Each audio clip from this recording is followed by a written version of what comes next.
Halo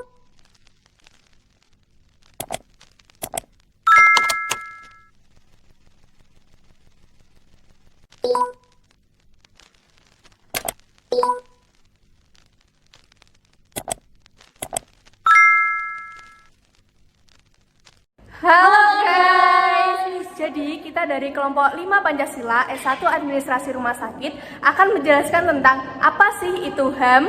Yuk simak video selanjutnya. Halo teman-teman, perkenalkan aku Yolanda Safira Damayanti dengan NIM 108230337, Prodi S1 Administrasi Rumah Sakit, kelompok 5 Pancasila. Di sini aku akan menjelaskan tentang definisi HAM. Jadi, hak asasi manusia adalah hak dan kebebasan fundamental bagi semua orang tanpa memandang kebangsaan, jenis kelamin, asal kebangsaan atau etnis, ras, agama, bahasa, atau status yang lainnya. Hak asasi manusia mencakup hak sipil dan politik seperti hak untuk hidup, kebebasan, dan kebebasan berekspresi. Selain itu, ada juga hak sosial, budaya, dan ekonomi, termasuk hak untuk berpartisipasi dalam kebudayaan, hak atas pangan, hak untuk bekerja, dan hak atas pendidikan. Hak asasi manusia itu dilindungi dan didukung oleh hukum dan perjanjian internasional dan nasional loh. Deklarasi Universal Hak Asasi Manusia atau UDHR adalah dasar dari sistem internasional untuk perlindungan hak asasi manusia. Deklarasi tersebut diadopsi oleh Sidang Umum PBB pada 10 Desember 1948 untuk melarang kengerian Perang Dunia Kedua agar tidak berlanjut. 30 pasal UDHR menetapkan hak sipil, politik, sosial, ekonomi, dan budaya semua orang. Ini adalah visi martabat manusia yang melampaui batas dan otoritas politik dan membuat pemerintah berkomitmen untuk menghormati hak-hak dasar setiap orang. UDHR adalah pedoman di seluruh pekerjaan Amnesty International. Jadi begitu penjelasan tentang definisi HAM. Terima kasih. Bye-bye. Perkenalkan, nama saya Aryata Jorika Putri S dari Prodi S1 Administrasi Rumah Sakit, NIM 108230007, kelompok 5 Pancasila. Di sini saya akan menjelaskan tentang sejarah HAM. Konsepsi hak asasi manusia atau HAM berkembang sebagai reaksi terhadap kekuasaan absolut yang menghasilkan sistem konstitusional dan konsep negara hukum. Kekuasaan yang terkonsentrasi pada satu tangan dapat menyebabkan kesewenang-wenangan sesuai dengan ungkapan power tend to corrupt, absolute power corrupt, absolutely oleh Lord Action. Konsep Reichsstaat lahir dari perjuangan melawan absolutisme, sementara rule of law berkembang secara evolusioner, munculnya keinginan untuk membatasi yuridis terhadap kekuasaan. Sesuai respon terhadap kekhawatiran akan korupsi dalam politik kekuasaan, konstitusi dianggap penting sebagai hukum tertinggi yang harus diikuti oleh negara dan pejabat pemerintah. Sesuai dengan prinsip government by law, not by man, sampai saat ini hak asasi manusia dapat menjadi topik sentral dalam berbagai negara, termasuk Indonesia, dan mengalami perkembangan signifikan selama periode Orde Lama, Orde Baru, hingga Orde Reformasi. Halo guys, perkenalkan nama aku Rafika Prelasari dengan NIM 108230033. Saya akan menjelaskan tentang tokoh-tokoh hak asasi manusia di Indonesia. Yang pertama yaitu Munir Said Tholib tahun 1965 sampai dengan 2004. Munir Said adalah seorang pembela HAM yang berperan dalam membongkar melibatkan aparat keamanan dalam pelanggaran HAM di Aceh dan di Papua Timor Leste. Munir juga mendapatkan gelar dari Livelihood Award di tahun 2000. Dan yang kedua, Gus Dur tahun 1940 sampai dengan 2009 adalah salah satu pejuang HAM di Indonesia.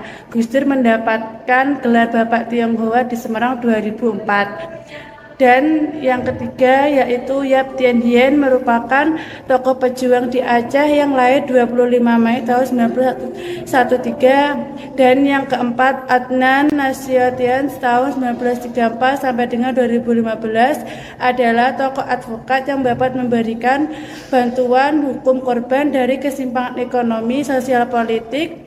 Dan yang terakhir, Asmara Nababan, lahir di Porong Lorong September 1946. Hai, perkenalkan nama saya Melcinta Nantania Lediranti dengan NIM 10823025 akan membahas terkait contoh hak asasi manusia beserta macam-macamnya. Dalam HAM itu terdapat beberapa macam tentang hak asasi manusia. HAM sendiri terdiri dari 6 macam, yakni ada hak asasi politik, hak asasi hukum, hak asasi pribadi, hak asasi peradilan, hak asasi sosial budaya maupun hak asasi ekonomi. Berikut akan saya jelaskan terkait penjelasan beserta contohnya. Hak-hak asasi politik adalah hak-hak rakyat yang berprinsip nasional sejalan dengan prinsip-prinsip demokrasi. Dalam arti yang lebih luas, hak asasi politik merupakan bagian dari hak pemerintahan. Baik hak asasi manusia maupun pemerintahan dapat dikatakan sebagai bagian yang sangat penting dalam demokrasi. Bahkan bisa dikatakan bahwa hak ini merupakan perwujudan demokrasi. Contoh HAM dalam politik sendiri yaitu hak dalam memilih. Setiap orang berhak memilih dalam pemilihan umum yang adil dan demokratis. Hak ini mencangkup untuk memilih presiden, anggota kongres, gubernur, bupati, dan lain-lain. Yang kedua, ada hak asasi hukum. Adalah cabang hukum yang berkaitan dengan perlindungan hak asasi manusia dan kebebasan. Contoh HAM dalam hukum yaitu hak atas persamaan kedudukan di dalam hukum dan pemerintahan. Semua warga negara berhak atas perlindungan, kepastian, dan kesetaraan di hadapan hukum, serta bebas dari diskriminasi ras dan etnis. Yang ketiga, ada hak asasi pribadi, adalah mencangkup hak-hak seperti kebebasan berekspresi, kebebasan menganut suatu agama, kebebasan bergerak, dan kebebasan aktif dalam organisasi, klub malam, dan lain sebagainya. Contoh HAM dalam pribadi yaitu kebebasan untuk memilih, memeluk, dan menjalankan agama dan kepercayaan masing-masing. Yang keempat, ada hak asasi manusia dalam peradilan adalah hak lingkungan peradilan umum yang khusus dibentuk untuk menyelidiki dan memutuskan perkara pelanggaran hak asasi manusia berat yang dilakukan sebelum diundangkannya Undang-Undang Pengadilan Hak Asasi Manusia. Contohnya, HAM dalam peradilan yaitu warga negara berhak memperoleh bantuan hukum. Yang kelima, ada hak asasi sosial budaya adalah aktivitas yang mengacu pada manusia dalam kehidupan sosial berbudaya. Contoh HAM dalam sosial budaya sendiri yakni hak untuk menentukan, memilih, dan menerima pendidikan dan pengajaran yang baik. Dan yang terakhir ada hak asasi ekonomi adalah kebebasan untuk memiliki sesuatu, kebebasan untuk membeli dan menjual barang dan jasa, kebebasan untuk mengadakan kontrak dan mempunyai pekerjaan. Contoh HAM dalam ekonomi yakni hak untuk bebas melakukan transaksi jual beli. Halo teman-teman, perkenalkan saya Faratina Nafia dengan NIM 108230 dari kelompok 5 Pancasila S1 Administrasi Rumah Sakit. Di sini saya akan memberikan contoh peristiwa yang melanggar HAM baik dalam negeri maupun luar negeri beserta pemecahan masalahnya. Dalam negeri, contohnya penembakan mahasiswa Trisakti 1998. Peristiwa ini terjadi pada saat mahasiswa Trisakti melakukan demonstrasi guna menuntut Presiden Soeharto turun dari jabatannya.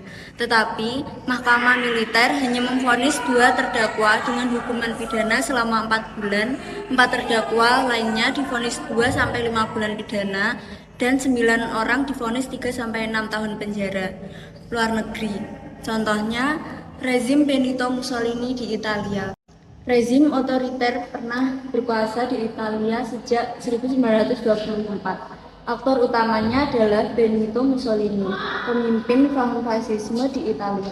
Selama 19 tahun dalam masa pemerintahannya, ia dikenal sebagai seorang pemimpin otoriter dan tidak segan membunuh orang-orang yang tidak sepaham dengannya. Kekejaman Mussolini ini berlaku kepada siapapun tanpa pandang bulu.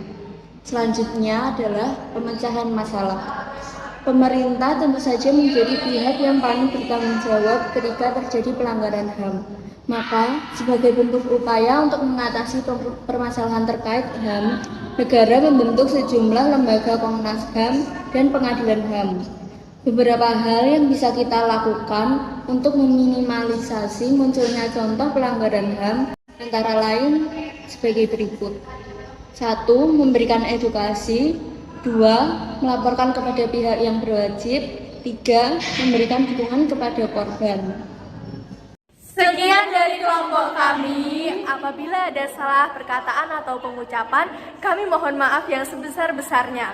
Wassalamualaikum warahmatullahi wabarakatuh.